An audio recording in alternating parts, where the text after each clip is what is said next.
এই এত ফোন দাও কেন তুমি? বিদেশে আছো, টাকা পাঠাবা, মিটে গেল। হরিণাকুণ্ডতে চলবো, কসমেটিকের দোকানতে ফেয়ার অ্যান্ড লাভলি কিনবো, বাড়ি চলে আসবো। এত ফোন দিবে না কলাম।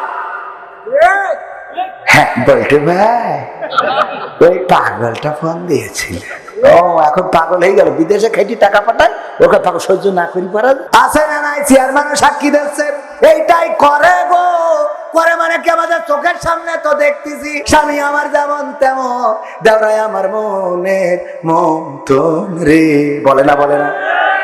এরকম করা যাবে না, হওয়া যাবে।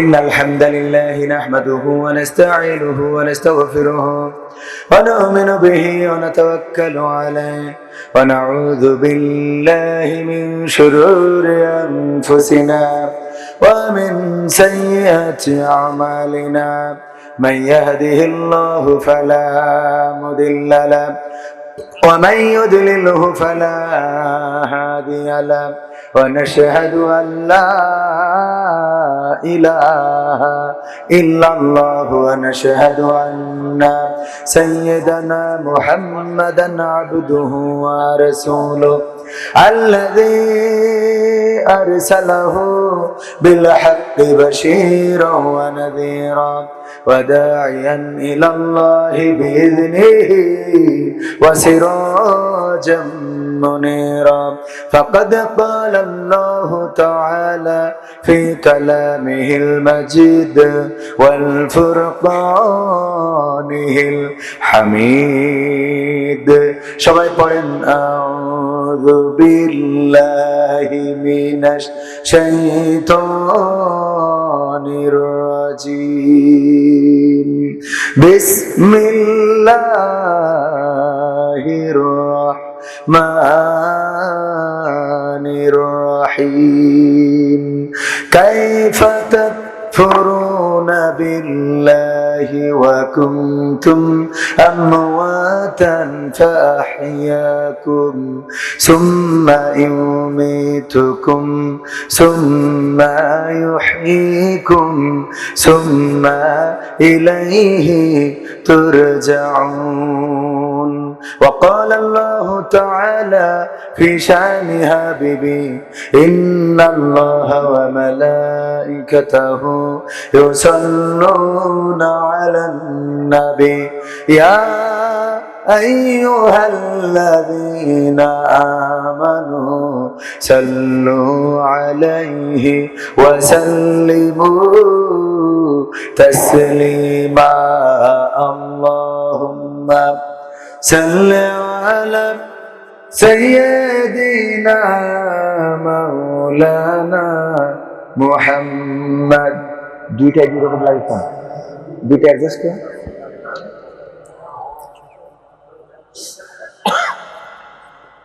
এসো হে রাসূল আবার ফিরে আমাদের মাঝে রে নতুন করে খুতবা দিতে কাবার মিনার পরে আল্লাহুম্মা সাল্লি আলা সাইয়্যিদিনা মাওলানা মুহাম্মদ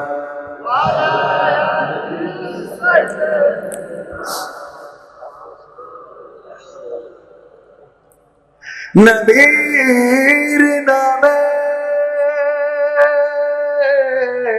দুরূদ শরীফ পড়িবে যে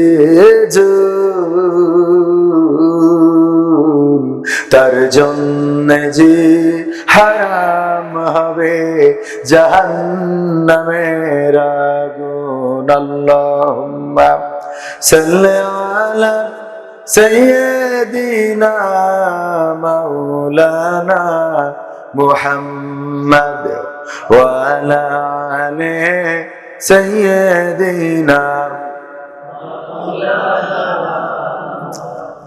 দাড়িতে সুন্নাত টুপিতে সুন্নাত পোশাকেও সুন্না আসি,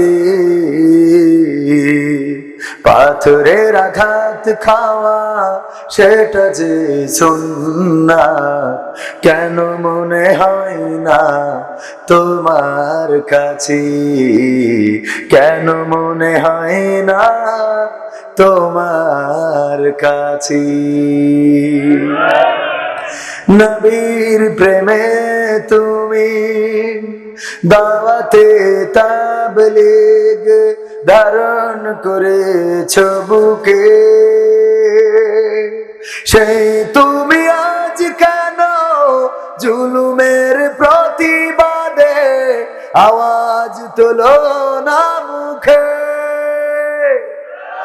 নবীর প্রেমে তুমি দাওয়াতে তাবলীগ ধারণ করেছ বুকে, সেই তুমি আজ কেন জুলুমের প্রতিবাদে আওয়াজ তোলো না মুখে। মেসওয়াক করো তুমি রোজ প্রতিদিন, মেসওয়াক করো তুমি রোজ প্রতিদিন, সেখানেও সুন্নাত আছে। পাথরের আঘাত খাওয়া, মাঝে মাঝে জেলে যাওয়া সেটা যে সুন্নাত, কেন মনে হয় না তোমার কাছে, কেন মনে হয় না তোমার কাছে। মিলাদুন নবীতে বড় সোচ্চার তুমি, নাকি দেখানো লোক, সেই তুমি জানলে না আমার রাসূল ছিলেন সফল রাষ্ট্রনায়ক। মিলাদুন নবীতে বড় সোচ্চার তুমি, নাকি দেখানো লোক, সেই তুমি জানলে না আমার রাসূল ছিলেন সফল রাষ্ট্রনায়ক। ওহুদের ময়দানে দাঁত ভাঙা ঘটনা, ওহুদের ময়দানে দাঁত ভাঙা ঘটনা, তোমার কিতাবে কি আছে? পাথরের আঘাত খাওয়া, মাঝে মাঝে রিমান্ডে যাওয়া সেটা যে সুন্নাত, কেন মনে হয় না তোমার কাছে, কেন মনে হয় না তোমার কাছে। কথা ঠিক না ঠিক?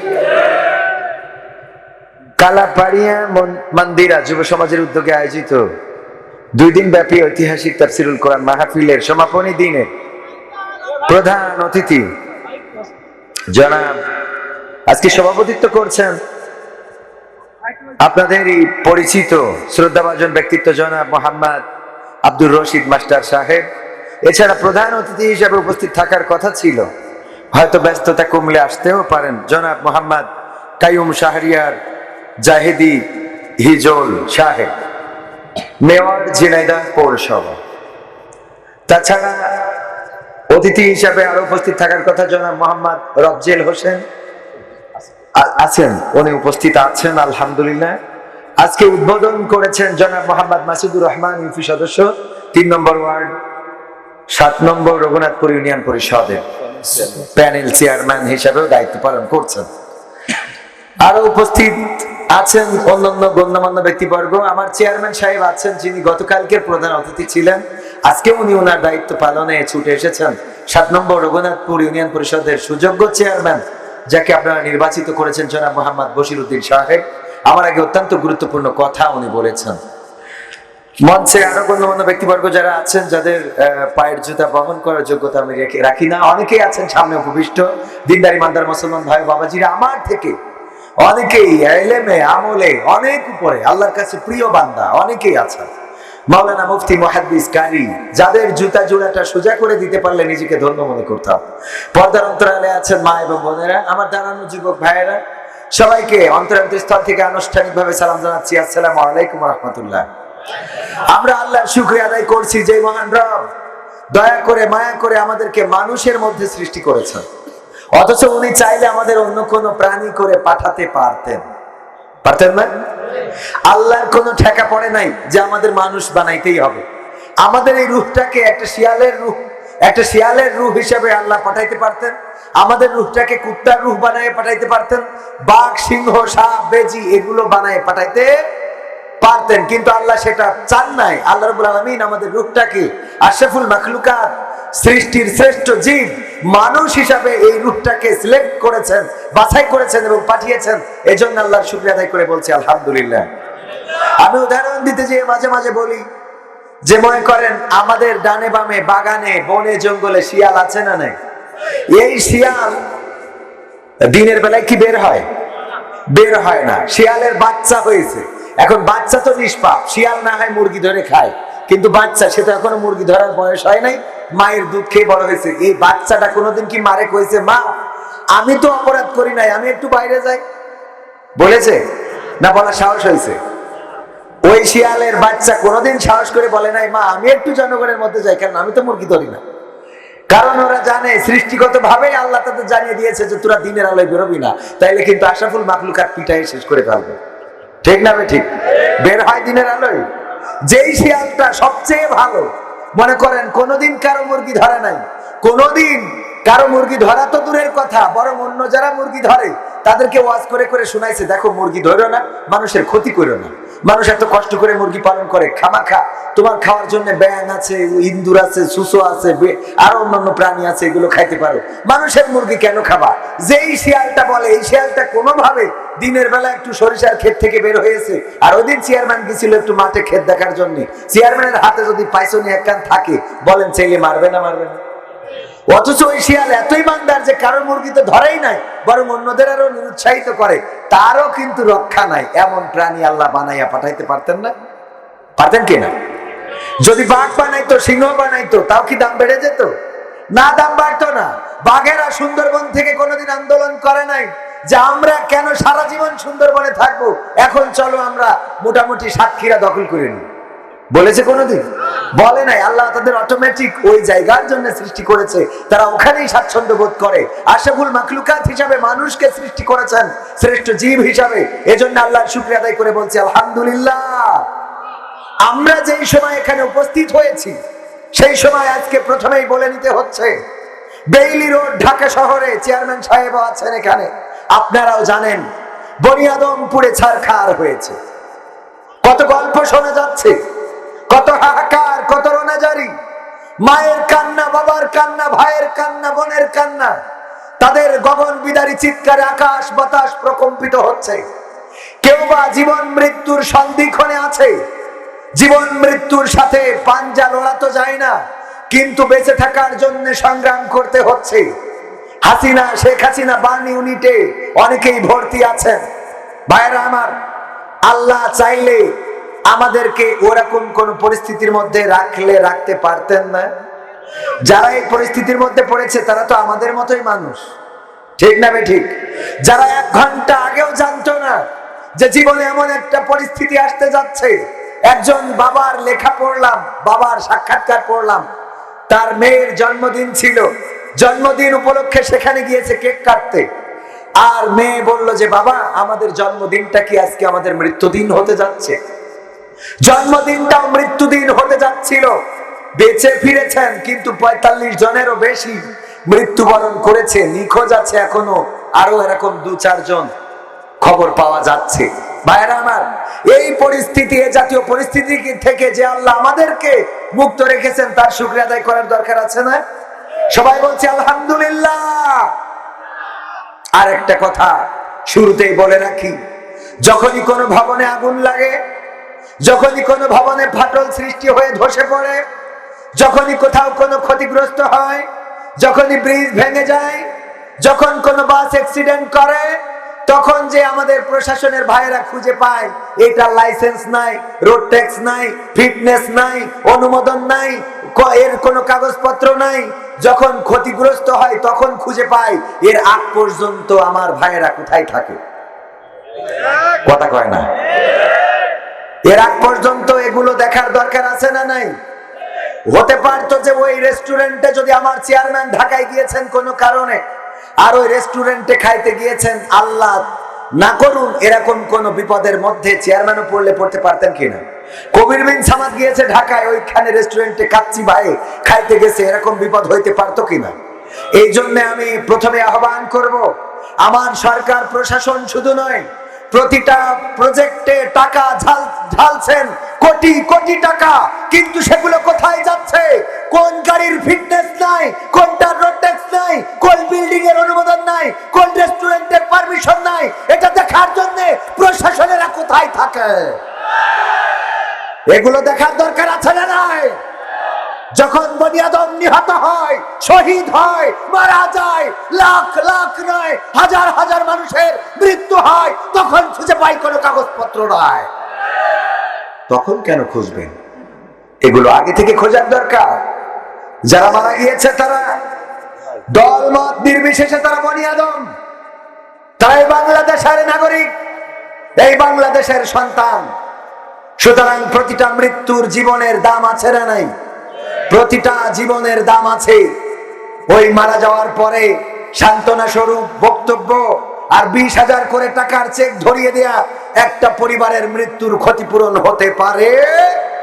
সুতরাং এই জাতীয় বিল্ডিং, এই জাতীয় অনুমোদনহীন রেস্টুরেন্ট, এই জাতীয় রোড ট্যাক্স বিহীন গাড়ি যদি থেকে থাকে, বলবো অচিরেই পদক্ষেপ নিয়ে সেগুলো মুক্ত করে বাংলাদেশ যেভাবে এগিয়ে চলছে, বিশ্বের বুকে মাথা উঁচু করে দাঁড়াতে চায়, একইভাবে যেন প্রতিটা সেক্টরে সেক্টরে দুর্নীতি মুক্ত করে প্রমাণ করে দেয়া হয় এই সরকার দুর্নীতিকে প্রশ্রয় দেয় না। ভাইরা আমার,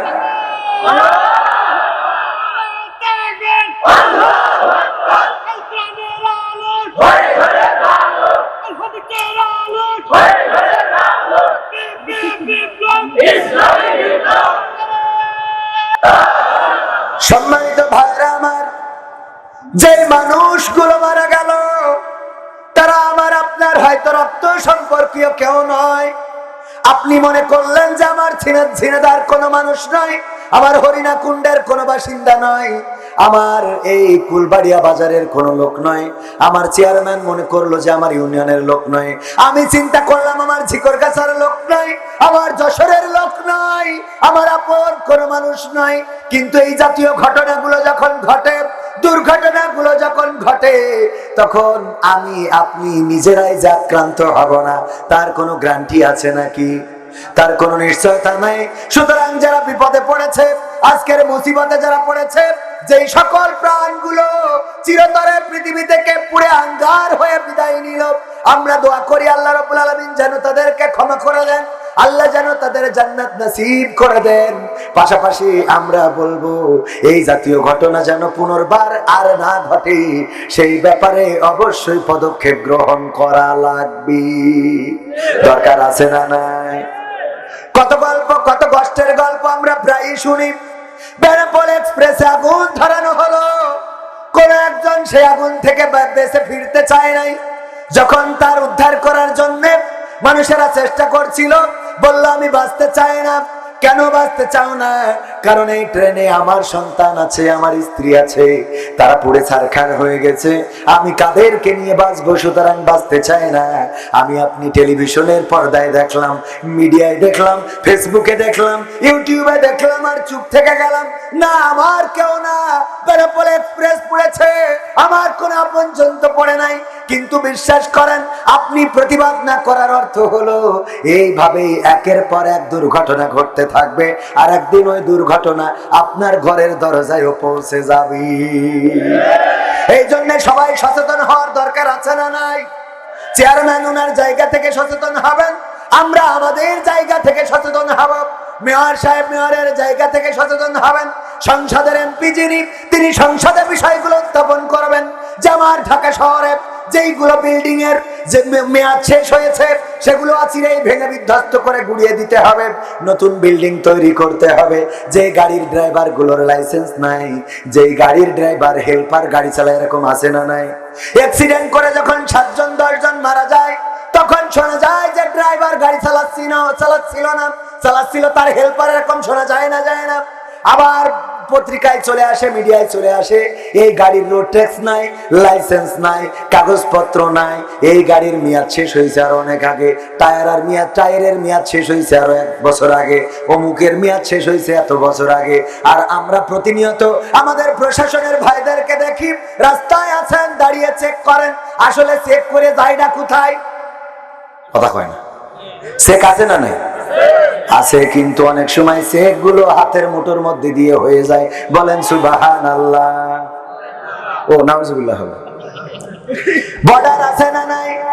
বর্ডার দিয়ে বল্টু বাইসাইকেলে করে আধা বস্তা বালু নিয়ে ঢুকতেছে। আমার ভাইয়ারা ধরে বলল, এই বল্টু বর্ডার দিয়ে কি পাচার করতেছিস সাইকেলে করে? স্যার বালু স্যার। কয় বর্ডার দিয়ে বালু পাচার করতে যাও তুমি সাইকেলে করি? দেখি চেক করবো, চেক করি, দেখে না বালু। আরে বালু ঠিক আছে, যা ছেড়ে দিলাম। এরপরে আবার একদিন বাইসাইকেলে করে আবার আধা বস্তা নিয়ে দৌড় দিয়েছে, সাইকেলে করে আসতেছে, ওরে ধরেছে, কি এতে স্যার বালু স্যার। কয় সাইকেলে করে তুমি প্রতিদিন বালু পাচার করো, এটা তো বিশ্বাস হয় না। স্যার চেক করে দেখেন, চেক করে দেখেন, না সত্যি বালু। আবার ছেড়ে দিয়েছে, দেওয়ার পরে তৃতীয় দিন আবার দেখে বাইসাইকেলে করে আধা বস্তা কি যেন নিয়ে যায়। বললো বল্টু কি এতে? বল্টু বলতেছে, স্যার বালু স্যার, প্রতিদিন তো বালুই নিয়ে যায়। কয় বর্ডার দিয়ে তুমি বালু পাচার করো কেন? বালু কি বাংলাদেশে নাই? এত বালু আমাদের বাংলাদেশে যে রাস্তার পরে নামায় রাখে, আর তোর ভারতে আনা লাগবে, এই বালু ঢাকায় পাঠাবো, গবেষণা করা হবে, চিন্তা করা হবে, দেখা হবে বালুতে কিছু আছে কিনা, চেক করে দেখে না সত্যিই বালু। আপনার এই যে কুলবাড়িয়ার বাজারে বল্টুর সাথে দেখা, ভাইদের আমাদের আইনের লোকের দেখা, ডাক দিয়ে বলছে, বল্টু তোর সাইকেলে করে আধা বস্তা যে বালু পাচার করিস, এই বালু তো চেক করলাম খুব কায়দা করে, ওতে বালু ছাড়া কিছু পালাম না। আসলে তুই বালু পাচার করিস কোন স্বার্থে আমার একটু বুঝা। বালু কি আমাদের বাংলাদেশে নেই নাকি? সাইকেলে করে কেন বালু পাচার করতে হবে? বল্টু বলছে, স্যার সত্যি বলবো না মিথ্যে বলবো? কয় সত্য কথা বল। বলছে, স্যার এখন যেহেতু আমার আড়ালে আপনারা জিজ্ঞেস করতেছেন, সত্যি কথাই বলি স্যার, আমি আসলে সাইকেলে করে আধা বস্তা বালু পাচার করি না, আমি ডাইরেক্ট ওই সাইকেলটা পাচার করি। কি পাচার করে? আর চেক করে কি? এই অবস্থা আছে না নাই? সুইস ব্যাংকে টাকা চলে যায়, আমার রিজার্ভ, সরকারের রিজার্ভকে কমিয়ে দেওয়া হচ্ছে। আমার উন্নয়ন সরকার যে টাকাটা ঢালছে রাস্তা করার জন্য, আপনার কুষ্টিয়া, ঝিনাইদহ, যশোর, খুলনা, কুষ্টিয়ার সড়ক সরকার কত কোটি কোটি টাকা দিল, এই টাকা যায় কোথায়? রাস্তাগুলো করতে 3 বছর লেগে যায়, আর ওই রাস্তা গর্ভবতী হইতে 3 মাস। ঠিক না বেঠিক? 2 পাশ দিয়ে চলে গেল। এই টাকাগুলো কারা দুর্নীতি করে তাদের ধরার দরকার আছে না নাই? তাদেরকে না ধরে দাড়িওয়ালা, টুপিওয়ালা, পাঞ্জাবিওয়ালা, কার পকেটে কত বড় মেসওয়াক, কার দাড়ি কত লম্বা, কার পকেটে কয়টা টুপি আছে, তসবিতে কয়টা দানা আছে, এগুলোর চেক আছে না নাই? কি হবে বেঁচে থেকে অযথা বিদ্যা শিখে যদি না গড়তে পারি শোষণবিহীন সমাজটাকে? কি হবে বেঁচে থেকে? কি হবে ছাত্র সেজে চুমু খেয়ে সনদ খানা যদি হয় বিদ্যালয়টা পতি তাদের আড্ডাখানা? কি হবে ছাত্র সেজে চুমু খেয়ে সনদ খানা যদি হয় বিদ্যালয়টা ট্রান্সজেন্ডারদের আড্ডাখানা? এর চেয়ে মরাই ভালো দেশ ছেড়ে যাওয়াই ভালো, এর চেয়ে মরাই ভালো দেশ ছেড়ে যাওয়াই ভালো। কি হবে ধোঁকা দিয়ে বিবেকটাকে? কি হবে ধোঁকা দিয়ে বিবেকটাকে? কি হবে বেঁচে থেকে অযথা বিদ্যা শিখে যদি না গড়তে পারি শোষণবিহীন সমাজটাকে? কি হবে বেঁচে থেকে? কি হবে যুবক নামের বোঝা হয়ে এই ধরাতে, যেখানে মা বোনেরা ধর্ষিতা হয় দিনে রাতে? ধর্ষণ আছে না নাই? কয়দিন আগে সকালবেলা ফেসবুকে একটা লাইভ চলে আসলো, চেয়ারম্যান বসা আছেন, উনার সামনেও পড়ে থাকতে পারে। সকালবেলা নন্দীগ্রাম, বগুড়া জেলার নন্দীগ্রাম উপজেলার সরিষার ক্ষেতের আইল থেকে একজন ফেসবুকে লাইভ করছে। এই সরিষার ক্ষেতের আইলের উপরে একটা বোনের লাশ পড়ে আছে, তাকে মেরে ফেলা হয়েছে রাতের অন্ধকারে। ধারণা করা হচ্ছে তাকে ধর্ষণ করে মেরে ফেলা হয়েছে। আমরা ফেসবুকে দেখলাম, ইউটিউবে দেখলাম, চ্যানেলে দেখলাম, টেলিভিশনে দেখলাম, আর আমরা চিন্তা করলাম উনি আমার বোন নন, উনি আমার স্ত্রী নন, উনি আমার মা নন, উনি আমার খালা নন, ফুপু নন, আমার গ্রামের কেউ নন। এই চিন্তা করে আরামসে ঘুমিয়ে গেলাম।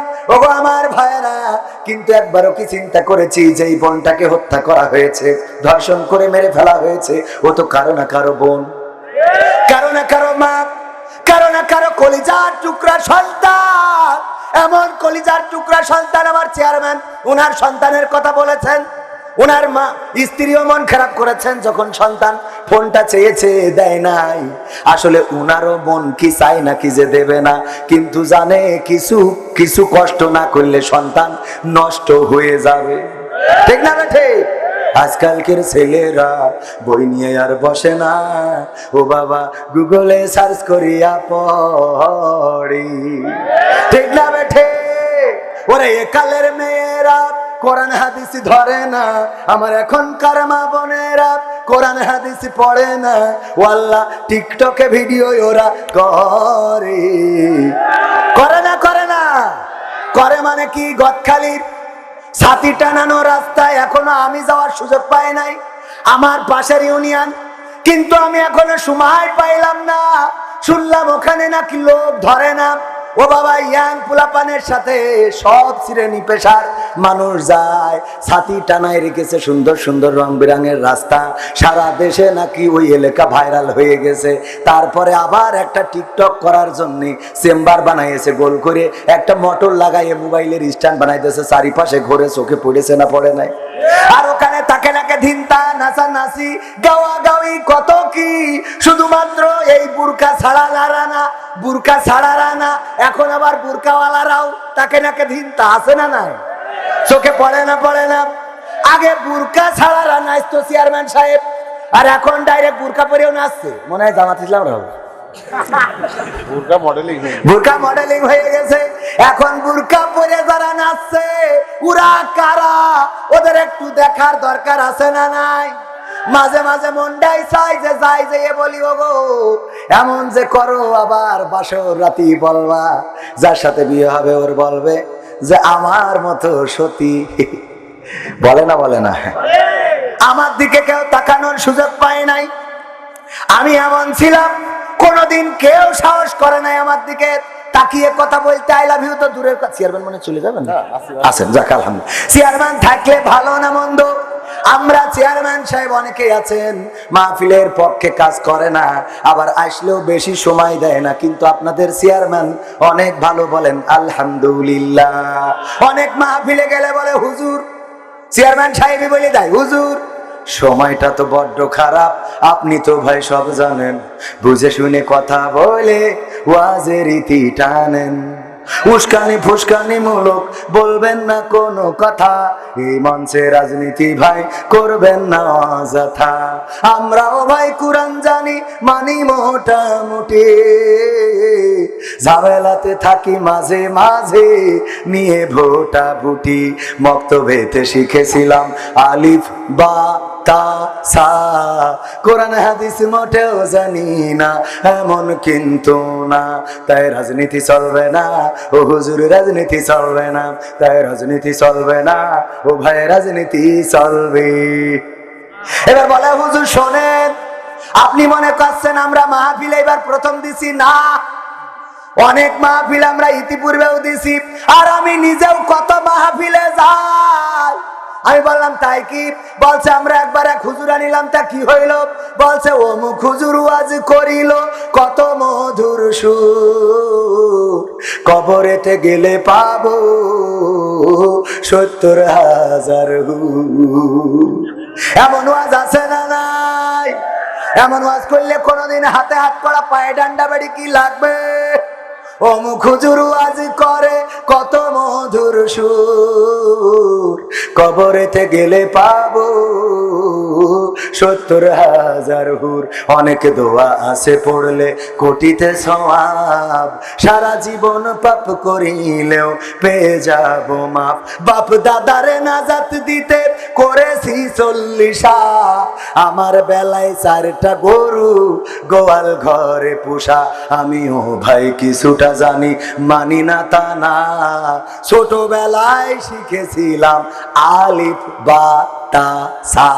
তাই রাজনীতি চলবে না ও হুজুর, রাজনীতি চলবে না, তাই রাজনীতি চলবে না ও ভাই, রাজনীতি চলবে। এবার বাচ্চা হুজুর শোনেন, আপনি মনে করছেন আমি ইসলাম মানি না মানি। আমি বললাম কি মানেন? বলছে হুজুর মিলাদ করি, কিয়াম করি, যায় বাবার মাজারে, হয়তো একটু বিড়ি টানি কুলবাড়িয়ার বাজারে। আছে না নাই? মিলাদ করি, কিয়াম করি, যায় বাবার মাজারে, হয়তো একটু বিড়ি টানি হরিণা কুণ্ডের বাজারে। ফজর নামাজ হয় না পড়া, থাকি তখন নিদে, কিন্তু হুজুর বিশ্বাস করেন আল্লাহর কসম হয় না কাজা, নামাজটা 2 ঈদে। আছে না নাই? 2 ঈদে নামাজ কাজা হয় না।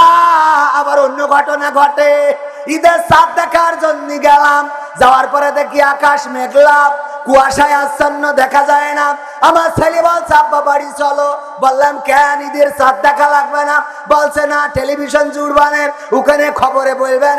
টেলিভিশন খাটালাম, দেখি বলছে আগামীকাল সকাল 9টার সময় ঈদুল আজহার জানাজার নামাজ হবে রে। ঈদুল আজহার কে নামাজ সহ্য না করি পারা যায়? আর জানা যায় যে বলে শিগগিরই পাটি নিয়ে আয়, সবাই দাঁড়ায় গেল, সিজদা দেবে কোন? জানা যায় যে সিজদা খোঁজে না যেই দ্বিতীয় তাকবীর বলে, রুকুতে যেই বলে আমি একাকার, আর লোক কয় আবার উঠে দাঁড়ায়, আবার উঠে দাঁড়ায়। আর ঈদের নামাজে যে ইমাম 6 তাকবীরের সাথে হানাফি মাযহাব অনুযায়ী যেই তাকবীর দেয় ও রুকুতে যায়, আবার ওঠে, আবার তাকবীর দেয়, আবার রুকুতে যায়, আবার ওঠে, আবার তাকবীর, আবার কয় এই নামাজ কি ডিজিটাল হয়ে গেল নাকি? হ্যাঁ, এই ইমাম সাহেবরা কবার করে রুকু করাবে আমাদের? আসলে কি কবার করে রুকু করে না? ঈদের নামাজ জানার মধ্যে ভেজাল আছে, ভেজাল আছে না নাই? জানার দরকার আছে না নাই? হুজুর মিলাদ করি, কিয়াম করি, যায় বাবার মাজারে, হয়তো একটু বিড়ি টানি হরিণা কুণ্ডের বাজারে। ফজর নামাজ হয় না পড়া, থাকি তখন নিদে, আল্লাহর কসম হয় না কাজা, নামাজটা 2 ঈদে। নিয়মিত চেষ্টা করি পড়তে জুম্মা নামাজ, সেদিন শুধু হয় না পড়া, যেদিন থাকে কাজ। 3টা জুম্মা করলে কাজা মুসলিম থাকে না, এই হাদিসটা ভালো করে আমার আছে জানা। তাই রাজনীতি চলবে না ও হুজুর, রাজনীতি চলবে না, তাই রাজনীতি চলবে না ও ভাই, রাজনীতি চলবে। এবার বলছে হুজুর শোনে, এই কুরআন শরীফ এ মাথা ও মাথা আমার পড়া শেষ। আমি বললাম তাই কি হয়েছে? বলছে কিন্তু হুজুর জিহাদ মিহাদ কোথায় আছে দেখিনি কোনখানে, দরগা পীরের মাজার হাওয়া অনেক বেশি টানে রে বাবা, অনেক বেশি টানে। আছে না নাই? পবিত্র কোরআনে জিহাদের কথা আছে না নাই? উনি পায় নাই, কেন পায় নাই? কথা কয় না, পড়ে পায় নাই। তাহলে কি পড়ে পায় নাই মানে বোঝে নাই? পড়ে পায় নাই মানে কি? হ্যাঁ, এই যে না বোঝার কারণে। আমার চাচার নাম কি জানো? হ্যাঁ, আব্দুর রশিদ মাস্টার। আব্দুর রশিদ মাস্টারের একটা দোকান আছে ফুলবাড়িয়ার বাজারে। তো দোকানে অনেক ভিড় হয়। তো ভিড় হওয়ার কারণে উনি চিন্তা করলে একটা লোক না রেখে বুদ্ধি করে একটা ময়না পাখি পুষেছে। ময়না পাখির শিখাইছে যে লাইন দাও, এক এক করে এসো, লাইন দাও, এক এক করে এসো, লাইন দাও, এক এক করে এসো। এই যখন লোকের ভিড় হয়ে যায় তখন ময়না পাখি ডাকে, লাইন দাও, এক এক করে এসো, লাইন দাও, এক এক করে এসো। তো এই বললেই মানুষ লাইন দেয়, এক এক করে আসে, যে পাখি বলে দিচ্ছে। তো এই কারণে উনি ওই ময়না পাখি বুঝেছে। এখন হঠাৎ করে রোজার মাস আসছে না, তো উনি কিছু চুলা চাল ডাল গত বছরের ছিল সিমাই চিনি, এই বছর ওইটারে ওই ডেট এক্সপায়ারের ডেট মুছে ফেলাই দিয়ে বেঁচেছে। দেওয়ার পরে খাওয়ার পরে মোটামুটি সব অটো হয়ে গেছে, পায়খানা করে যায় আর আসে। পরের দিন সবাই গেছে কুপান দেওয়ার জন্য, যে রশিদ মাস্টার সাহেব আপনি এই দোকান থেকে যা বেঁচেছেন এ খেয়ে তো সবার বেকায়দা অবস্থা, আজকে রোজা রাখতে পারিনি, একদম শেষ করি ফেলবো। তো সবাই মোটামুটি জটলা পাকায় মাছ ধরে শুরু করে দিয়েছে। ময়না দেখছে ভিড় যখন বেঁধে গেছে, ময়না বলতেছে লাইন দাও এক এক করে এইসো, লাইন দাও এক এক করে এইসো, লাইন দাও এক এক করে এইসো। এখন ওই ময়নার কথা মতো যদি বাজারের লোক সব লাইন দিয়ে এক এক করে আসে, তা উনার কি আর হাসপাতাল পর্যন্ত নেওয়ার দরকার হবে? বলেন দরকার হবে? ডাইরেক্ট বাজার থেকে কাপড়ে অন্য ভিড়ির মধ্যে তো তাও দুই একজন ঠেকায়, ঠেকায় না ঠেকায় না, দুই একজন ঠেকায়, দুই একজন মারে, একজন মারতে যে আরেকজনের গায়ে লাগে, মোটামুটি কিছু বাঁচবে। কিন্তু লাইন দিয়ে এক এক করে যদি এসে সবাই মারার সুযোগ পায়, তা ডাইরেক্ট ফুলবাড়িয়ার থেকে একেবারে কাপড়ের কাপড় সব বাড়ি আসা লাগবে না? তো পাখিটা কি আসলে বোঝে যে ও কি বলছে? কথা কি বোঝা গেছে? এই জন্য এই জাতীয় হইলো ময়না পাখি আছে না নাই, ওরা সঠিকভাবে আসলে কোরআন বোঝে। এই জন্য বলে হুজুর এটা হবে না, এটা চলবে না, এটা বলবেন না, এটা করবেন না। যখনই বসবে তখন বলবে যে না হুজুর এইটা বলেন, বলতেই হবে, আপনি না বললে আপনার বাড়ি থাকতে হবে না। চা খাবার কখন? আর থাক, আপনি যখন আসেন 12টার মধ্যে শেষ করবো। এই চেয়ারম্যান সাহেবের চা না দিয়ে আমার দিয়েছে না, এইটা একটু গরম করে আমি হলো আলোচনার মধ্যে চা খাই, ওরা জানে না, তাই আন্দাজে দিয়েছে। আমি এখনো ইয়াং ফুলাবান তো লাগে না চা বা এইটাই মাঝে মধ্যে একটু ঝামেলা হয়ে যায়। আমি বলবো আমার ঝামেলার কথা, বলবো ঝামেলা কেমন হয়, হঠাৎ দেখা যায় উল্টো পাল্টা কথা হয়তো বলে ফেলি। চেয়ারম্যান সাহেব আছে মনে করা যাবে না, কারণ আমরা ছোট মানুষ, এখনো আমাদের সেই পাকাপোক্ত জ্ঞান এখনো হয়নি। কারণ আমরা জ্ঞান হবে কি, আমরা আশা ধরিয়ে দেখছি যে আমাদের আওয়ামী লীগ সরকার ক্ষমতায়, রাজনীতি সম্বন্ধে আমাদের কোনো জ্ঞান হয়নি। এই জন্য অনেক কথা এখন আমরা বুঝে পারি না, হঠাৎ বলে ফেলি। এইগুলো মনে করা যাবে না। এক হুজুর উনি রমজানের তারাবি পড়ায়, ইফতার করি যে এতে শুয়েছে, হঠাৎ ঘুম এসে গেছে, ঘুমিতে উঠে দেখে তারাবির টাইম 10 মিনিট পার হয়ে গেছে। ও ঝাঁপ দিয়ে উঠে তাড়াতাড়ি আলনায় ছিল পাঞ্জাবি, ওইটা ঘাড়ের উপরে দিয়ে নিয়ে মসজিদে দৌড়। মসজিদে গেলে সভাপতি তো খেপে গেছে, এই ইমাম সাহেব এই কয়টা বাজে, 10 মিনিট পার হয়ে গেছে, আপনি এত দেরি করে আসলেন? তো বলছে কি করবো, একটু ঘুমাই পড়িলাম। এই জন্য ঘুমাই পড়িলাম, তা আলিফ লাইলা দেখবো কখন? তখন আবার আলিফ লাইলা হইতো, মনে আছে আপনাদের? আলিফ লাইলা দেখবো কখন? হুজুর কয় আমি টাইনিয়ে দেবো, সমস্যা নেই, আমার কাছে লাইন আছে। তো বলছে যে আচ্ছা ঠিক আছে তাহলে নেন তাড়াতাড়ি। তো বলছে পাঞ্জাবিটা গায়ে দিয়ে নি। তো দেন, আর পাঞ্জাবি গায়ে দিচ্ছে, দিতে দিতে আরো 5 মিনিট শেষ। সভাপতি তো আরো মেজাজ করে, এই আপনার কি হচ্ছে, কি হয়েছে হুজুর? তো বলছে ভাই পাঞ্জাবি গায়ে দিচ্ছি তো সে হাতা খুঁজে পাচ্ছি না। এই হ্যারিকেনের আলোটা ভলিউম বাড়ায় হুজুর গলার কাছে 10 দিন হাতা খুঁজে পাচ্ছে না, আজকে আলিফ লাইলাটাই মাটি করি ভালো হুজুর। তো হেরিকেন জোর দিয়ে গলার কাছে ধরি তাকে, হাতা খুঁজে পাবে কি? ওই তাড়াহুড়ো করে আসতে যাই, আড়াই ছিল বোর ছায়া, ওই এমনি গলায় পড়ায় বসে রয়েছে। তো ওকে কিয়ামত পর্যন্ত হাতা খুঁজে পাওয়া যাবে?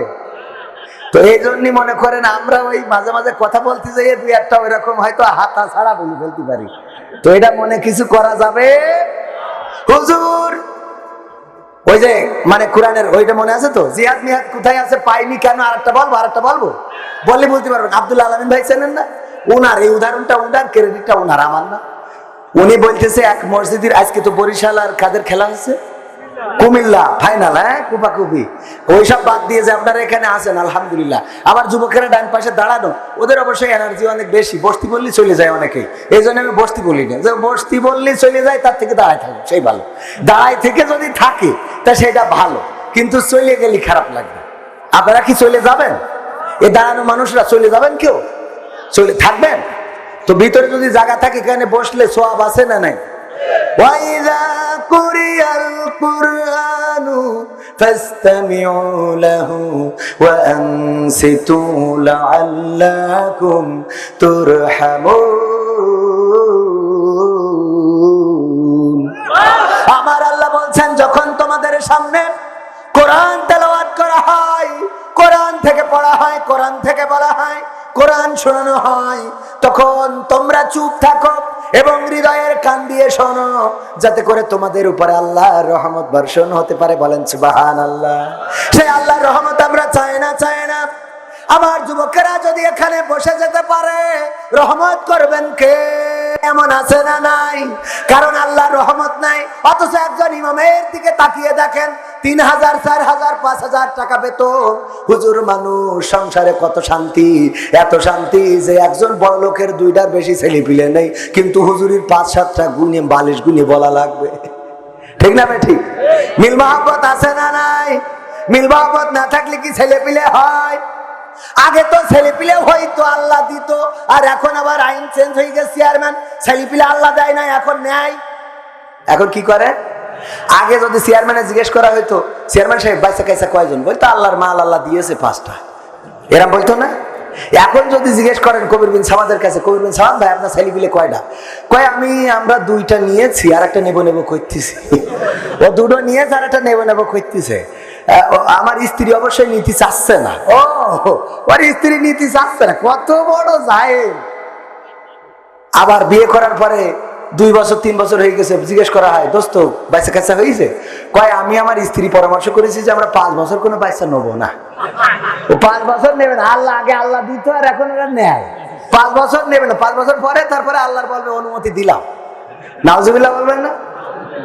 কত বড় খাটাসের খাটাস, সহ্য না করি পারা যায়? এই যুবকেরা, কি বসা যাবে না? দাঁড়ায় থাকবেন, চলে যাবেন না, অসুবিধা নেই, আর বসতে বলবো না। আল্লাহর নবীর একটা হাদিস শোনাই।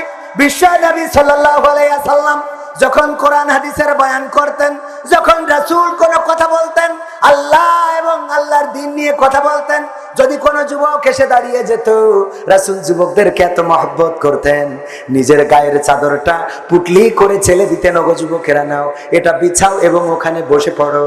এই মাহফিলের সৌন্দর্য হলো বসে যাওয়া। আল্লাহর রাসূল যুবকদের এত ভালোবাসতেন, বলেন সুবহানাল্লাহ। কিন্তু আমরা যুবকদেরকে ভালোবাসি, আমার যুবকরা যখন মসজিদে যায় তখন অনেকেই বলে তুই পিছনে দাঁড়া, বলে না। অথচ যুবকদের সামনে দেওয়ার দরকার আছে না নাই? যেই লোক পিছনে দাঁড়াতে বলে, যুবকের সাথে খারাপ ব্যবহার করে, এই লোক যৌবনকালে নামাজ তো পড়ে নাই, অনেক মানুষের বেড়া ভেঙে বেড়াইছে। ঠিক না বেঠে? এখন বুড়ো বয়সে মসজিদে কেন মসজিদে? কারণ ওর পুত্র এবং পুত্রবধূ পান্তা ভাত খাচ্ছিল, হঠাৎ করে ওর কাশি উঠে গেছে।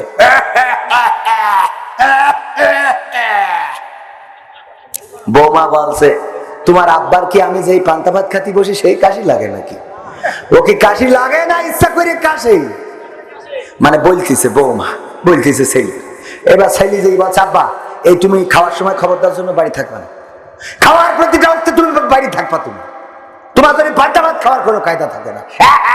কি শুরু করেছ তুমি? আব্বা দেখলো আহারে বেকায়দা অবস্থা, এবার ওখান থেকে চলে গেল দোকানে যেয়ে ওই টেলিভিশন দেখছিল আর মানুষের চা খাওয়া দেখছিল, নিজেও 2-1 কাপ চাও খায়। হঠাৎ করে ওখানেও কাশি শুরু হয়ে গেল। বুড়ো হইলে ঘড়ঘড়ানি আছে না নাই? আমি ছোট করার জন্য বলছি না। এবার দোকানেও সবাই খেপে গেল, তোর এই চার মধ্যে তো কাশপুটা দিবিনি মনে হচ্ছে।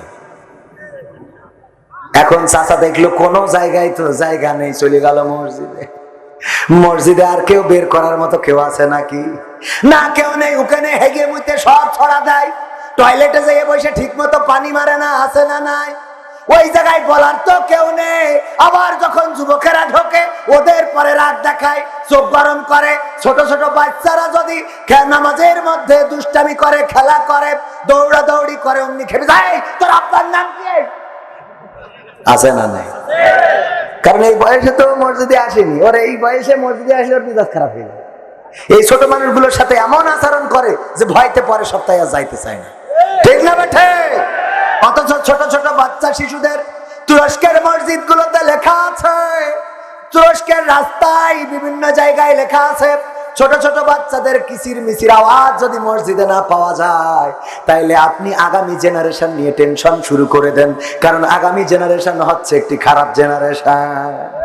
এই জন্য মসজিদে যাওয়ার দরকার আছে না নাই? যারা মসজিদে যায় তারা খারাপ হইতে পারে, যারা নামাজ পড়ে তারা চোর হইতে পারে, যে জুতো চুরি করে সে আসলে নামাজি না, বরং জুতা চোর। কি? জুতা চোর মসজিদে যায়, আসলে নামাজি জুতা চুরি করতে যায় না। অনেকেই মনে করে নামাজিরা জুতা চুরি করে। নামাজিরা জুতা চুরি করে না, জুতা চোরেরা নামাজি সাজে। কথা কি বোঝা গেছে? কথা কি বোঝা গেল কিনা? ও আমার ভাইরা, তারপরে আব্দুল্লাহ আলামিন ভাইয়ের সেই উদাহরণটা একটু বলি বোঝার জন্য। আল্লাহ, আমার ভাই বলতেছে, আলামিন ভাই বলতেছে, বিপিএল এর যে ফাইনাল খেলা বরিশাল টু কুমিল্লা, এক মসজিদের মুসাল্লি ছিল একটু কানা, চোখে কম দেখে, আর একজন মুসাল্লি, আর একজন যিনি ইমাম ছিলেন উনি একটু খুড়া ন্যাংরা, পায়ে খাটো, একটু খুড়ায়ে খুড়ায়ে হাঁটে, এই জন্য মানুষ বলে খুড়া হুজুর। আর যিনি মুসাল্লি উনারে বলে কানা, কানা মুসাল্লি। এরকম আছে না নাই? চোখে একটু কম দেখার কারণে কানা বলে। দুইজনে তর্ক করতেছে, এবার কুমিল্লা ভালো খেলছে আর হুজুর বলে না বরিশাল ভালো খেলছে। ইয়া তুমি আমার বোঝো আন্ডা, এইবার দেখবা বরিশাল তোমার বিশ্বকাপ লইয়ে যাইবে, বরিশাল ভালো খেলতে আছে, সমস্যা নাই, হারবে আনে না, এই কথা বলতেছে হুজুর। আর কুমিল্লার পক্ষে মুসাল্লি সে বলতেছে না কুমিল্লা জিতবে। দুইজনে তর্ক বিতর্ক, হঠাৎ মাগরিবের আজান, বলছে চলো মসজিদে যাই, নামাজ আদায় করি। নামাজের মধ্যে ইমাম সাহেব তেলাওয়াত করতেছে ওয়া কানা মিনাল কাফিরিন। কারা বলছে হুজুর, মনে মনে, সরাসরি না, নামাজের মধ্যে তো সরাসরি তো বলা যায়, হুজুর কত বড় খারাপ। ক্রিকেট খেলা নিয়ে তর্ক হইলো চার দোকানে, আর এখন মসজিদে এসে নামাজের মধ্যে দিয়ে কয় কানা মিনাল কাফিরিন, আমি কানা কাফের। বুঝা গেছে? হুজুর এত বড় কষ্ট আপনি দিলেন আমার, এক ক্রিকেট খেলা নিয়ে আমার এক কানা কাফের বানাইলেন, এ তো সহ্য করা যায় না। হুজুর আপনার আজকে মাফ করে দিলাম, তবে আগামী কোনদিন যদি আপনি পড়েন ক্ষমা করবো না। এবার আর একদিন যেদিন ইমাম তেলাওয়াত করেছে ওয়া কানা মিনাল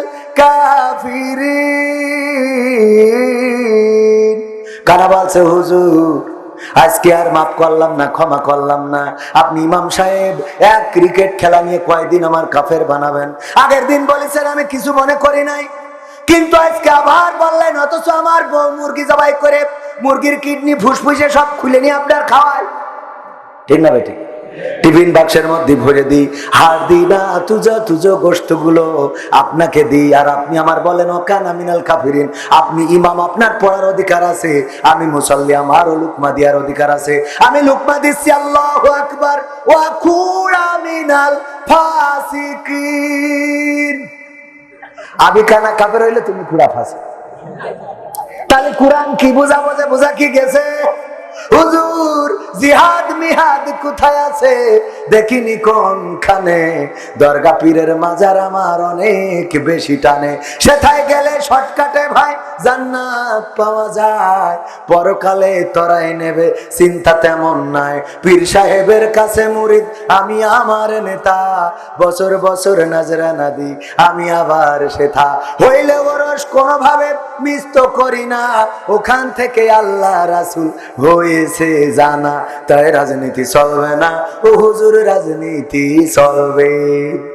আমরাও বলি চলবে না, কোরআনের স্টেজে কোন রাজনীতির কথা বলা যাবে না, এটা রাজনীতির কথা বলার জন্য এই আয়োজন করা হয় নাই, কিন্তু কোরআনের নীতির কথা বলার দরকার আছে না নাই? কোরআনের নীতি, কোরআনের আইন যদি বাংলার জমিনে কায়েম থাকতো, তাইলে চোর থাকতো না, জেনাকার থাকতো না, বদকার থাকতো না, পাপ করার মতো মানুষ পাওয়া যেত। ওই গদখালিতে যে ঘুরে ঘুরে টিকটক করে আমার সোনামণিরা, আমার যুবকেরা, যুবতীরা, আমার দেশের সম্পদ যারা, তারা এখন ওইগুলো না করে অন্যান্য দেশগুলো যখন আবিষ্কার করছে ড্রোন, আবিষ্কার করছে স্যাটেলাইট, আবিষ্কার করছে বিমান, আবিষ্কার করছে কামান, আবিষ্কার করছে বিভিন্ন জিনিস, যেই জিনিসগুলো আমার দেশে আবিষ্কার করা তো দূরের কথা, আমার দেশের ব্রিলিয়ান্টরা ওইগুলো পড়ে, যে লাইট আবিষ্কার করেছে কে, এইটা পড়ে পরীক্ষা দেয়, বিদ্যুৎ আবিষ্কার করেছে কে, এইটা পড়ে পরীক্ষা দেয়, সবচেয়ে বড় দীর্ঘ সেতু আবিষ্কার করেছে কারা, রূপপুর পারমাণবিক বিদ্যুৎ কেন্দ্র বানাচ্ছে কারা, রাশিয়া থেকে এসে বানাচ্ছে, পদ্মা সেতু নির্মাণ করলো কারা, চীনের এক গ্রুপ, তারা এসে পদ্মা সেতু বানাইলো। এইগুলো পড়ে পড়ে আমাদের দেশের ইঞ্জিনিয়ার হয়, বলেন ঠিক না বে ঠিক? আর অন্য দেশেররা ডাইরেক্ট বানায়, ডাইরেক্ট কি আমাদের দেশে বানায় না, আমাদের দেশে পড়ে, ওই পড়ে পড়ে উনি পাস করে তারপরে ওখান থেকে কমিশন খায়। কি খায়? কমিশন খায়। এই হলো আমাদের দেশের বিজ্ঞানী। আর বিজ্ঞানীরা খুঁজে পায় যে কি ট্রান্সজেন্ডার, কি খুঁজে পায়? ট্রান্সজেন্ডার। তারপরে নারীদের অধিকার ইসলামের বাইরে কেউ দেয় নাই, কথা কয় না। ইসলামের বাইরে নারীদের অধিকার দিয়েছে।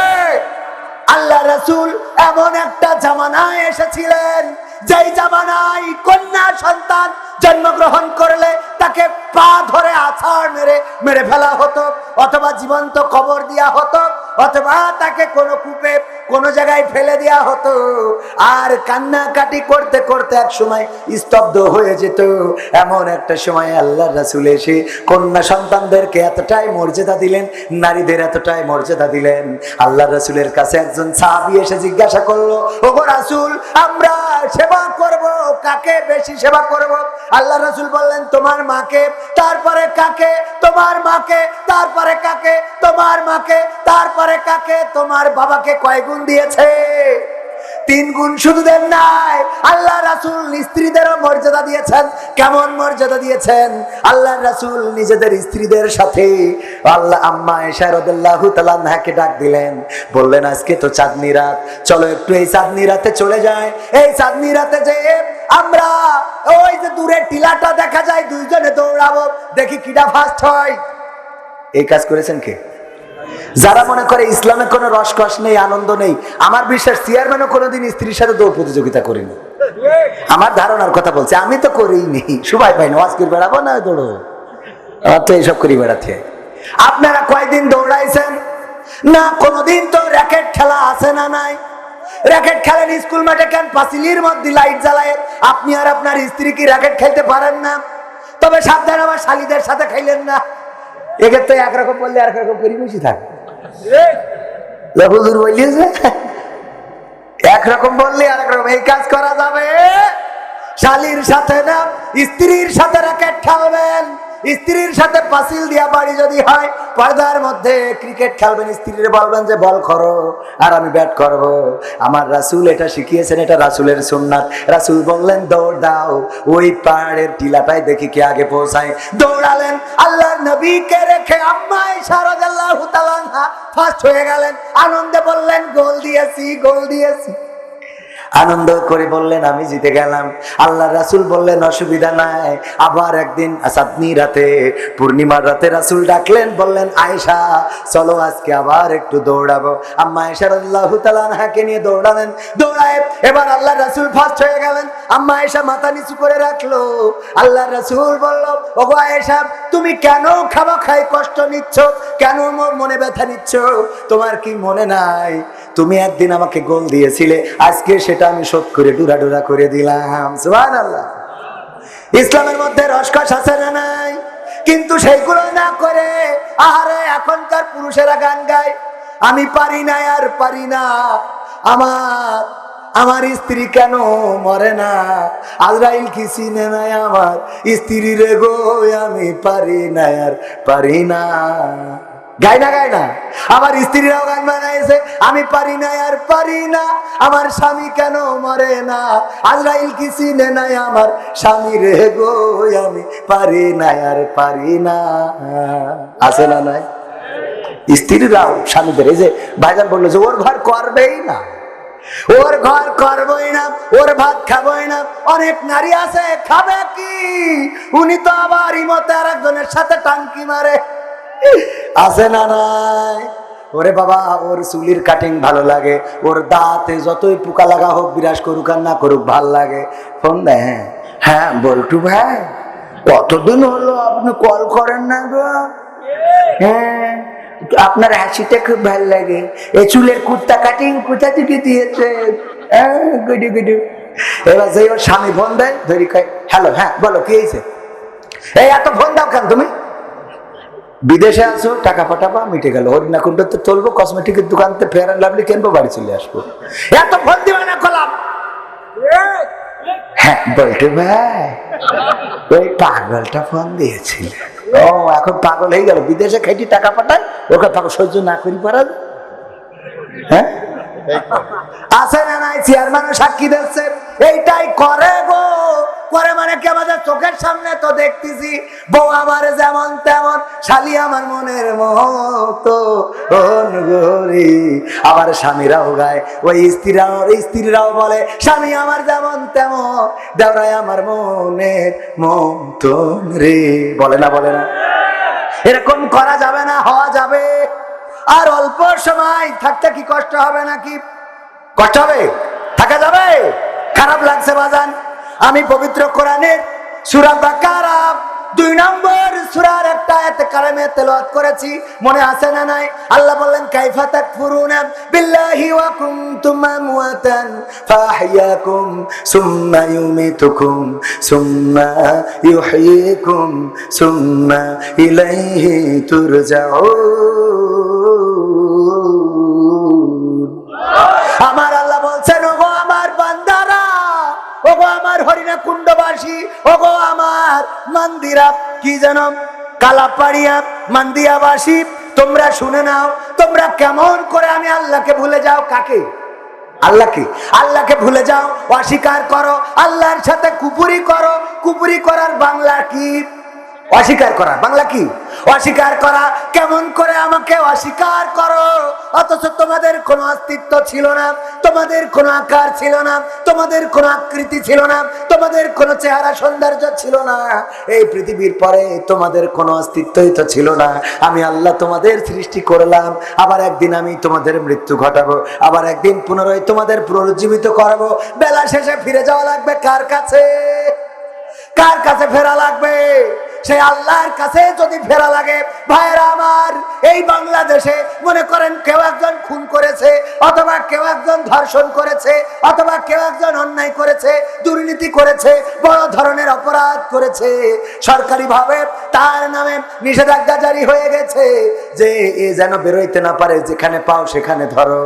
এই কথা যদি তার নামে হুলিয়া জারি হয়ে যায়, এই মানুষটা যদি গোপনে গাপানে কোনোভাবে বের হয়েও যায়, বলেন ফিরে আসা তার জন্য সম্ভব হবে নাকি? এয়ারপোর্টে আসলে অ্যারেস্ট হবে না? হবে না? তারেক জিয়া কি বাড়ি আসতে পারছে না? আসলে পরে অ্যারেস্ট হবে না? হবে না? অন্যায় করলে কেউ কি পার পাবে? অন্যায় করলে পার পাবে না। অন্যায়কারী যেই হোক, আজ হোক কাল হোক, ফেরাউন যেমন মুক্তি পায় নাই, নমরুদ যেমন মুক্তি পায় নাই, আবু জাহেল আবু লাহাব যেমন শাস্তি পেয়েছে, বাংলার জমিনেও যদি এমন কোন অন্যায় কেউ করে গো, তাইলে তারও আজ হোক কাল হোক এরকম মুসিবতের মধ্যে পড়া লাগবে না? লাগবে না? আর যদি ভালো কাজ করে পুরস্কার দিবেন কে? পুরস্কার দিবেন কে? এখন আল্লাহর কাছে যেহেতু ফেরা লাগবে, কোন একজন যদি অন্যায় করে আর যদি সারেন্ডার করে, পুলিশের কাছে যদি ধরা দেয়, তাইলে এই মানুষটার পাপ কমে, তার শাস্তি কমে না বাড়ে? শাস্তি যদি ধরা দেয়, নিজে যে আমি অপরাধ করেছিলাম, আসলাম, ধরা দিলাম, শাস্তি কমে না বাড়ে? কমে। কিন্তু একজন বলছে বাড়ে। আরে বাবা, কমে। কেউ অপরাধ স্বীকার করলে শাস্তি বাড়ে না, শাস্তি কমে। কিন্তু বাড়াবাড়ি করে সে যদি পার হয়ে যায়, তার মাথায় রাখা লাগবে যে চলে যাচ্ছি, আর বাংলাদেশে আসবো না, আসলে কিন্তু কাটি খুলে দেবে। এখন বাংলাদেশে যদি আসতেই হয়, তাইলে অন্তত পাপ মোচন করে যাওয়া ভালো না? যে স্যারেন্ডার করি, করে আমি আমার কেস কাজ যা আছে, যা শাস্তি হবে মাইনি, তারপরে আমি যা হয় করবানে। তেমনি ভাবে আল্লাহর কাছে যেহেতু ফেরাই লাগবে, অপরাধ যদি আমরা করে থাকি, সেই আল্লাহর প্রতি নিজেদেরকে নিবেদিত প্রাণ হিসাবে উপস্থাপন করে আল্লাহর কাছে ক্ষমা চেয়ে তওবা করে আল্লাহর দিনের কাছে ফিরে এসে আমরা আল্লাহর কাছে হাজিরা দিলে উপকার নাকি ক্ষতি? কথা কয় না? এই জন্য আল্লাহর কাছে ফিরে আসার দরকার আছে না নাই? আল্লাহর কাছে ফিরে আসতে হবে। অপরাধ করি নাই এমন একজন এখানে নাই। আমি হুজুর মানুষ, বড় বড় কথা বলছি, মনে হচ্ছে যে হুজুর মনে হয় বিশাল বড়। আরে বাবা, আমি কি তা তো সে আমি জানি আর আল্লাহ জানে, ঠিক না বেঠে? আমি কত বড় অপরাধী, আমি কত বড় গুনাহগার, আমি কত বড় মূর্খ, আমি কত বড় অজ্ঞ, সেটা আমার চেয়ে বেশি আমার আল্লাহ জানে। আর জনগণ কি জানে নাকি? না, জানে না। এই জন্য আল্লাহর কাছে নিবেদিত প্রাণ হতে হবে, আল্লাহর কাছে নিজেকে সঁপে দিতে হবে। আল্লাহর প্রতি আর অস্বীকার করা নয়, আল্লাহর সাথে আর শত্রুতা নয়, আল্লাহর সাথে দ্বন্দ্ব নয়, আল্লাহর সাথে আর কোন জিহাদ ঘোষণা করা নাই, বরং আমরা আল্লাহর কাছে মাথাটা নত করে আল্লাহকে অভিভাবক হিসাবে যদি মেনে নিতে পারি, তাহলে আমাদের কোনো ভয় থাকবে না, চিন্তা থাকবে না, দুঃখ থাকবে না, কষ্ট থাকবে না। একটা উদাহরণ দিলেই বুঝতে পারবেন, চেয়ারম্যানের বাড়ি গরু আছে, কি আছে? গরু। এখন এই গরু মাঠে খাওয়ানোর জন্য দিয়ে গেছে, রাখাল যে মাঠে ছেড়ে দিয়েছে, গরু খাতি খাতি হঠাৎ করে বাগান থেকে একটা বাঘ বেরোইতে গরুরে করেছে তারা। তো গরু দৌড়াইতে দৌড়াইতে এক জায়গায় ছিল কাদা, কাদার মধ্যে দিয়েছে ঝাঁপ, দেওয়ার পরে বাঘও ঝাঁপ দিয়েছে গরু ধরার জন্য, কিন্তু বাঘ ঝাঁপ দিয়ে 3 হাত সামনে যেয়ে পড়েছে। কয় হাত? ও যে কাদার মধ্যে আটকে গেছে, যত ছাড়াইতে চায় তত আটকে যায়, যত ছাড়াইতে চায় তত আটকে যায়। আর গরু কোনো কিছু না করি ও খালি জাবর কাটাচ্ছে। বাঘ বলছে, আসলে তো তুই গরু, হ্যাঁ গরু, তুই তো আসলেই গরু। তো গরু বলছে, কে ভাই, কি হয়েছে ভাই? গরুর কথা তো বলছে, ভাই কি হয়েছে? আমার গরু গরু করছিস কেন ভাই? তো বলছে, কি হয়েছে মানে, এই যে তুই ঝাঁপ দিলি কাদার মধ্যে, আমি তোরে দৌড়ানি দিলাম, আমি তোরে ধরার জন্য তোর পিছু নিলাম, তুই যদি দৌড়ায় পালায়ে যাতিস তাইলে তো তুই বেঁচে যাতিস, আবার আমি যদি তোরে ধরতাম তাইলে অন্তত আমি খেয়ে তোরে খাওয়ার পরে বেঁচে থাকতাম, কোনো একজন তো বাঁচতাম, তুই পালাই গেলে দুইজনই বেঁচে যেতাম। কিন্তু এমন একটা কাজ করেছিস যেই কাজের মধ্যে তুইও মারা যাবি, আমিও মারা যাব, কেউই বাঁচব। এরপরে তুই জাবর কাটাস কোন আন্দাজে? কোন আন্দাজে? বলছে, এই জন্যই তো আমি গরু আর তুই বাঘ। তুমি বাঘ হইতে পারো ভাই, কিন্তু তোমার অত বুদ্ধি নাই। কয় কেন? কয় দেখো, আমি গরু হইলেও বুদ্ধি আছে, আমার একজন অভিভাবক আছে। সন্ধ্যাবেলা চেয়ারম্যান যখন বাড়িতে আসবে, এসে যখন দেখবে গোয়াল ঘরে গরু নাই, তখন লাইট নিয়ে খুঁজতে মাঠে চলে আসবে। খুঁজতে খুঁজতে যখন আমারে পাবে, আমারে তো উদ্ধার করবেই করবে। আর যখন তোরে পাবে যে তোর কারণে আমি এই কাদায় আছি, তখন তোরে এই কবর দিয়ে এখান থেকে যাবে। ঠিক না বেঠে? তেমনি ভাবে যারা আল্লাহকে অভিভাবক হিসাবে মেনে নেয়, আল্লাহকে যারা অভিভাবক হিসাবে চিনতে পারে, আল্লাহকে যারা অভিভাবক হিসাবে গ্রহণ করতে পারে, ওরা কাদায় পড়ুক, ওরা জেলে যাক, ওরা ফাঁসিতে ঝুলুক, ওরা রিমান্ডে যাক, ওরা দেশ থেকে বাইরে যাক, যেখানেই থাক না কেন, ওরা জানে আমাদের একজন অভিভাবক আছে, তিনি আমাদের আজ হোক কাল হোক উদ্ধার করবেন। বলেন সুবহানাল্লাহ। কথা কি বোঝা গেছে?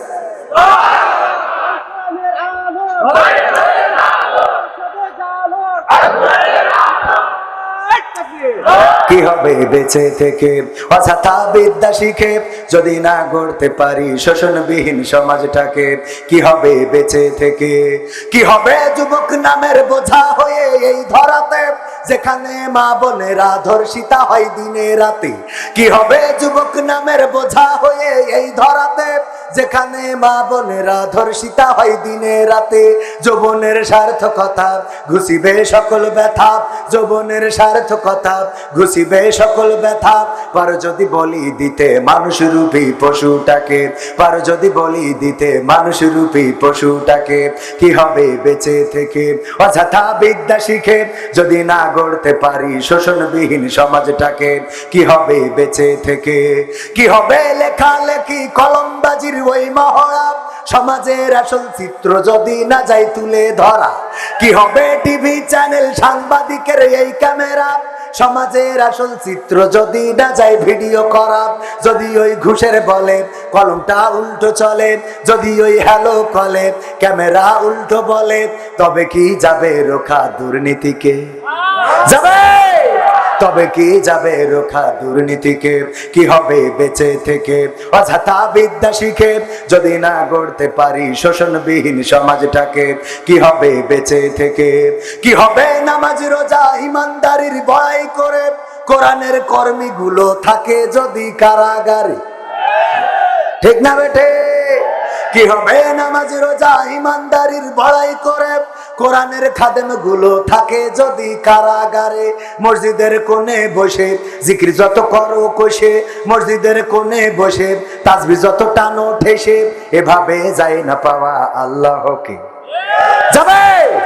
এভাবে যায় না পাওয়া আল্লাহকে। কি হবে বেঁচে থেকে অযথা বিদ্যা শিখে যদি না গড়তে পারি শোষণবিহীন সমাজটাকে? কি হবে বেঁচে থেকে?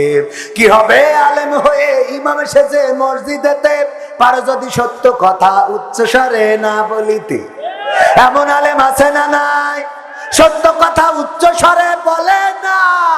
আবার অনেকেই আছে হক কথা বলতে চায় কিন্তু সেই মসজিদে হক কথা চলে না, চলে না। ওই মসজিদের সভাপতি, সেক্রেটারি, ক্যাশিয়ার সবাই আল্লাহর ওলি, ওরা ইন্টারভিউ নিল। আমার এখানকার অনেক হুজুর আছে, ধরেন একজন হুজুর গিয়েছে ইন্টারভিউ দেওয়ার জন্য, কোরআন তেলাওয়াত শোনার পরে একজন আর একজনের সাথে বলছে আমরা তো কিছুই বুঝি না, ভুল পড়লো না ভালো পড়লো তো করবো কি? বলছে ভালো হয়েছে, কই নিয়ে না। কি বোঝা গেছে না?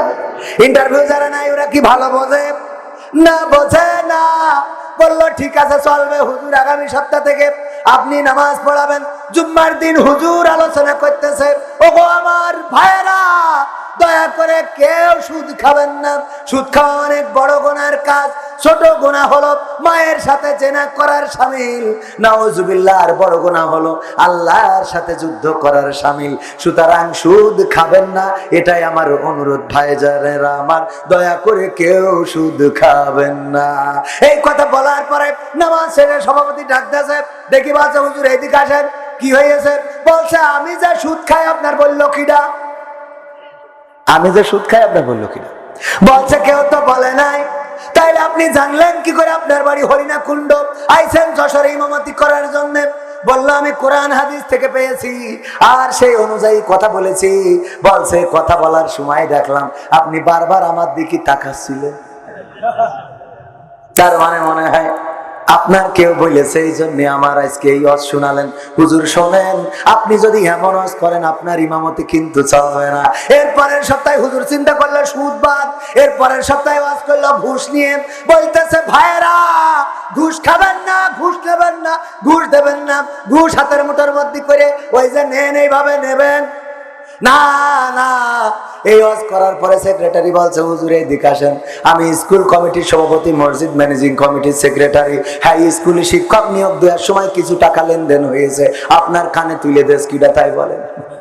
বলছে তো বড় জ্বালায় পড়ে গেলাম, যাই বলি খালি আপনাদের গায়ে পড়ে।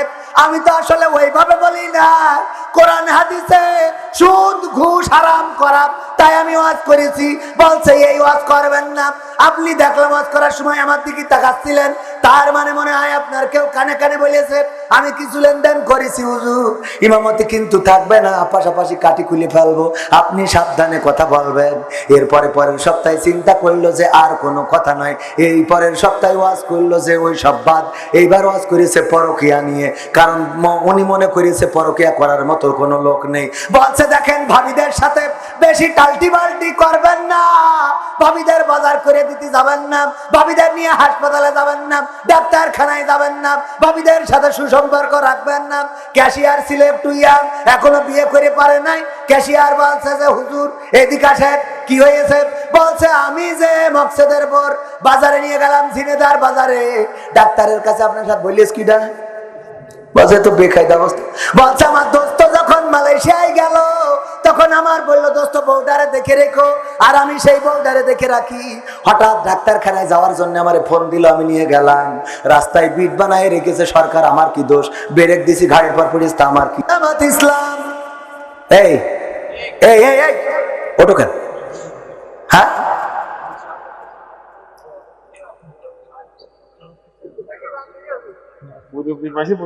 হুজুর মানুষ, তুমি উঠতে চাও, যারা বোঝে না তারা উঠে যায়। তুমি মাহফিলের গুরুত্ব বোঝো না? প্রথম উঠেছে কারা খেয়াল করিলেন? আমি এটা বলার কারণে আবার কয়দিন আগে এক জায়গায় সেই ঝগড়া বেঁধে গেছে, আপনাদের ঝিনেদাই শৈলকুপাই। প্রথমে উঠে গেছে বড় বড় জুব্বা পরা, পাঞ্জাবি পরা, পাগড়ি পরা, 12-14 জন উঠে চলে। আমি বলছি আপনারা চলে যাচ্ছেন কেন?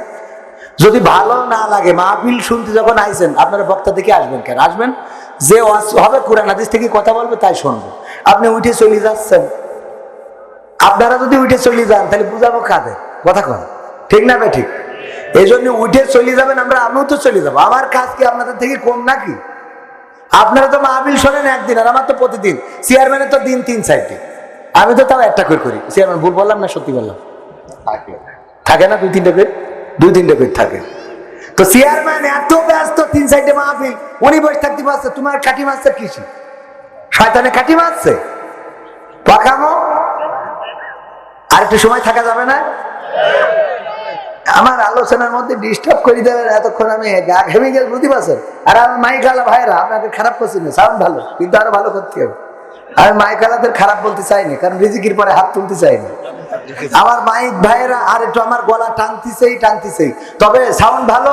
মূল কথা হলো ক্যাপাসিটি বুঝতে পারিনি যে হুজুরির আওয়াজটা কতটুকু হবে, পাওয়ার একটু বেশি, তো এই জন্য অনেক সময় একটু ঝামেলা হয়ে যাচ্ছে। হ্যাঁ, 40 লাগবে না? হ্যাঁ, এই জন্য আগামীতে একটু মাথায় রাখবেন, এই যে লাইট কমাই দিয়েছেন, লাইট এমনি থাকবে, সামনেতে থাকবে, পিছনে থাকবে, এই লাইট টাকা দিয়েছ কোন না মাহফিল কমিটি।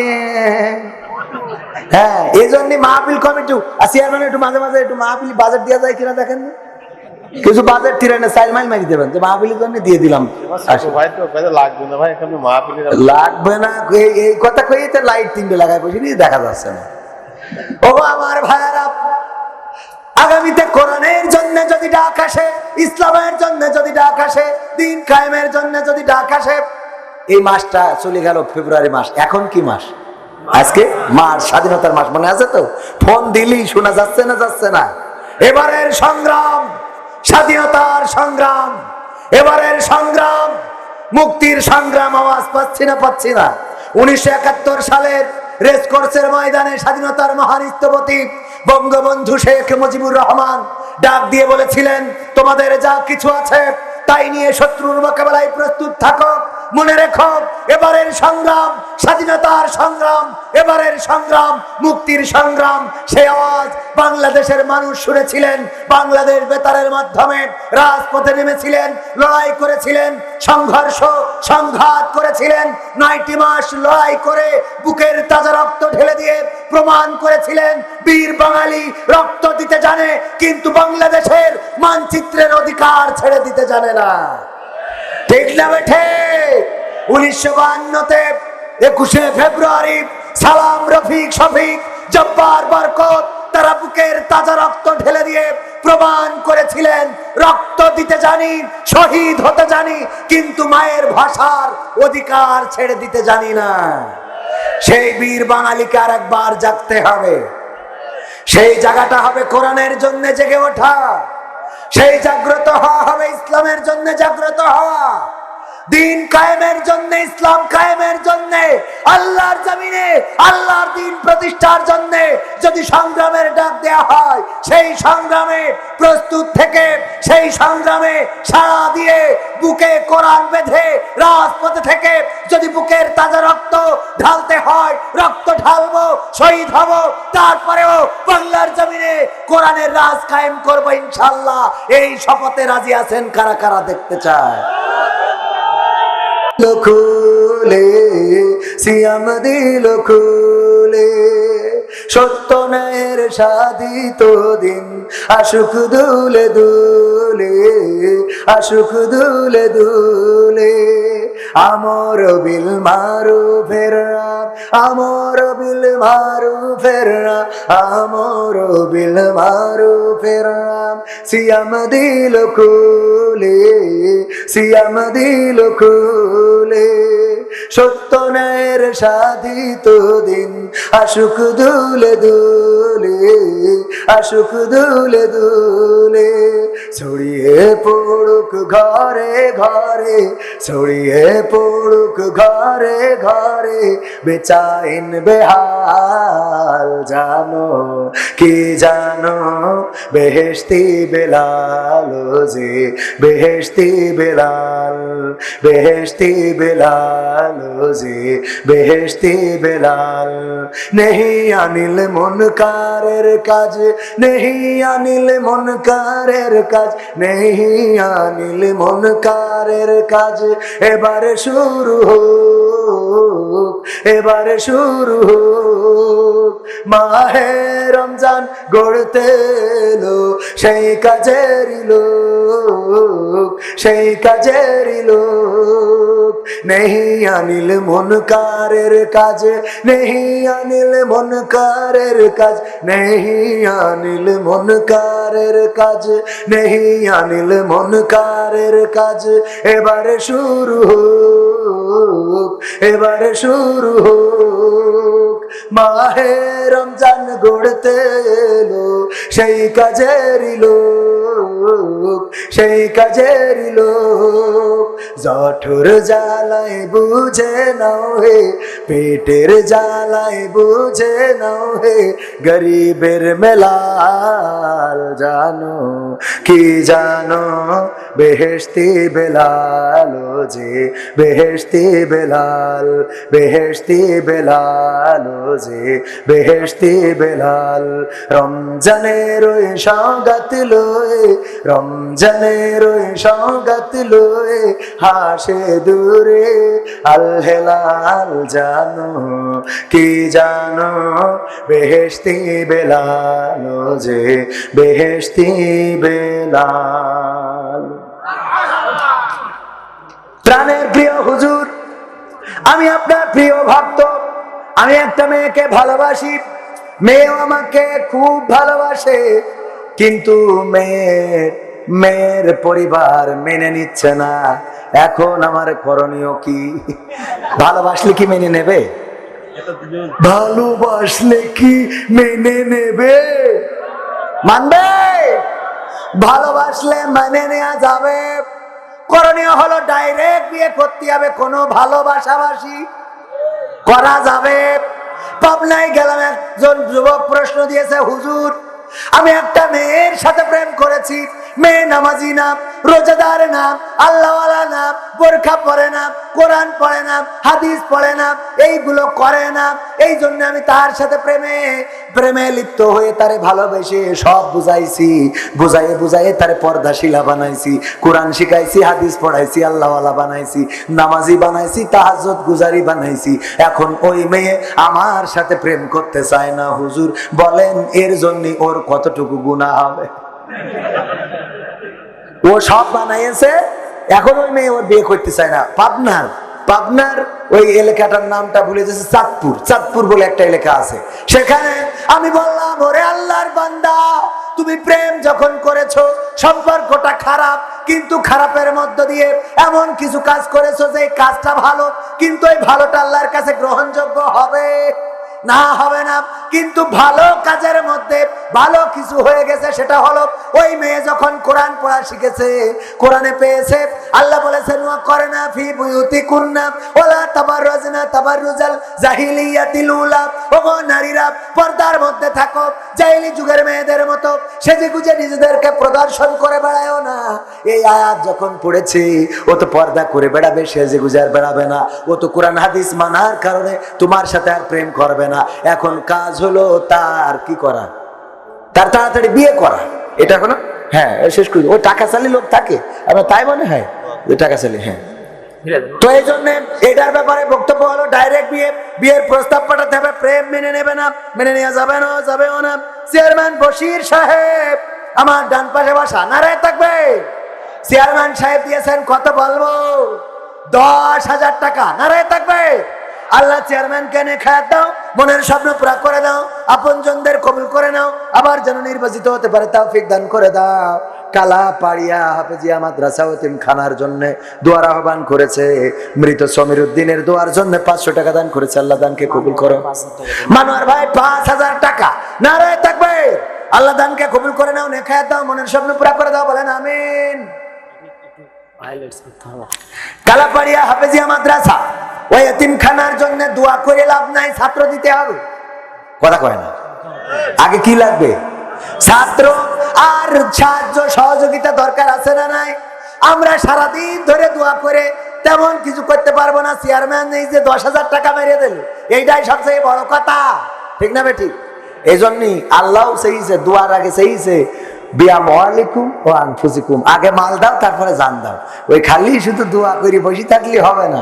হ্যাঁ, মনে থাকবে ইনশাআল্লাহ। আল্লাহ সবাইকে তৌফিক দান করুন। রাত অনেক হয়েছে, আবার দেখা হবে, কথা হবে। কার কিছু বলার আছে? আলহামদুলিল্লাহ, সভাপতি কথা বলবেন?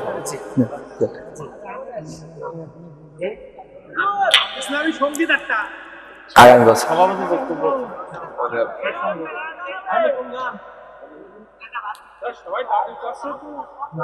একটা গান সভাপতি না না, আমার চেয়ারম্যান সাহেবের অনেক কাজ আছে, উনি আগেই সংকেত দিয়েছেন যে মোনাজাত করেন। আবার একটা ওই রাত হয়ে যাবে। তুমি যার লাগিয়া, তুমি যার লাগিয়া এমবি ভরো, তার তো বাটন ফোন। তোকে এই সিরকুটি আর খাই তো আমার আর শান্তি নেই রে।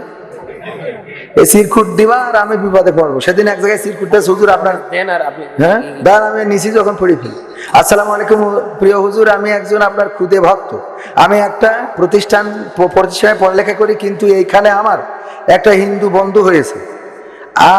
আমি হিন্দু বন্ধুর সাথে সম্পর্ক রাখতে পারবো কিনা? অবশ্যই সম্পর্ক, বন্ধু হইলে কোনো সমস্যা নেই। হিন্দু, বৌদ্ধ, খ্রিস্টান, ওই বন্ধু আমার জন্য মেয়ে বন্ধু নাই ভাই। মেয়ে বন্ধু হইলে মুসলমানের সাথে রাখা যাবে না, ঠিক আছে তো বাজার? মেয়ে বন্ধু মুসলমানের সাথেও সম্পর্ক রাখা যাবে না, কিন্তু ছেলে বন্ধু হইলে কোনো সমস্যা নেই। হিন্দু, বৌদ্ধ, খ্রিস্টান, মুসলমান সবার সাথে সুসম্পর্ক বজায় রাখবেন, এটাই ইসলাম শিখিয়েছে। সুবহানাল্লাহ বলবেন না?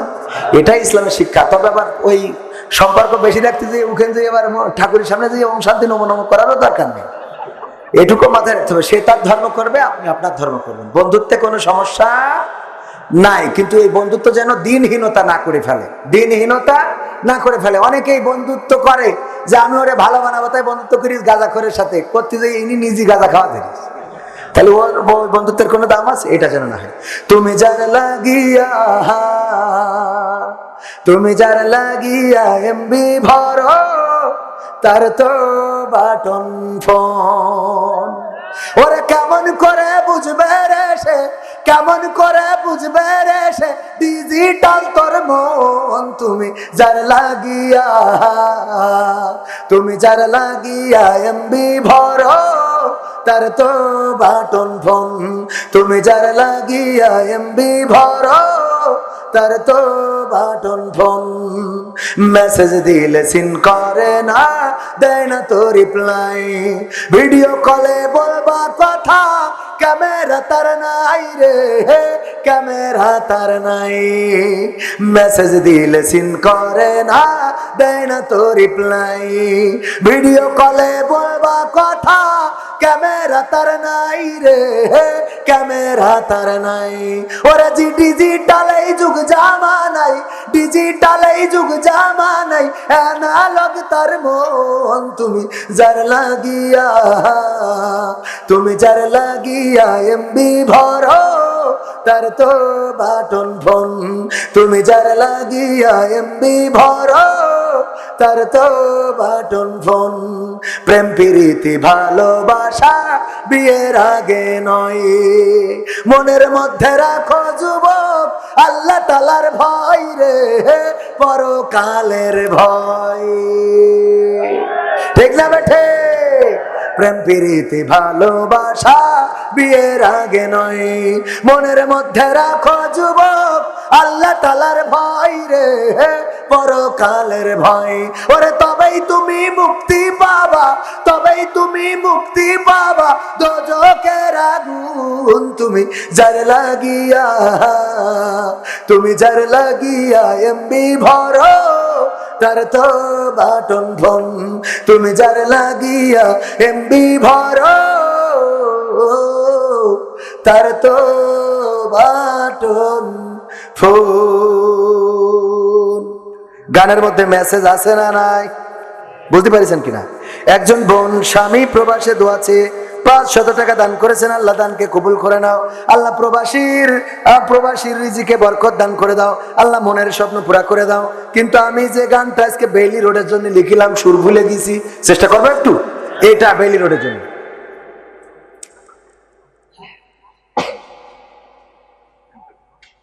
বেইলি রোডের আগুনেতে পুড়লো জীবন যাদের, ওগো আল্লাহ ক্ষমা করে দিও তুমি তাদের। বেইলি রোডের আগুনেতে পুড়লো জীবন যাদের, ওগো আল্লাহ ক্ষমা করে দিও তুমি তাদের। বেইলি রোডের আগুনেতে পুড়লো জীবন যাদের, ওগো আল্লাহ ক্ষমা করে দিও তুমি তাদের। তুমি ছাড়া দয়া করার মালিক তো কেউ নাই, এমন কষ্টে মরণ যেন আর দেখতে না পাই।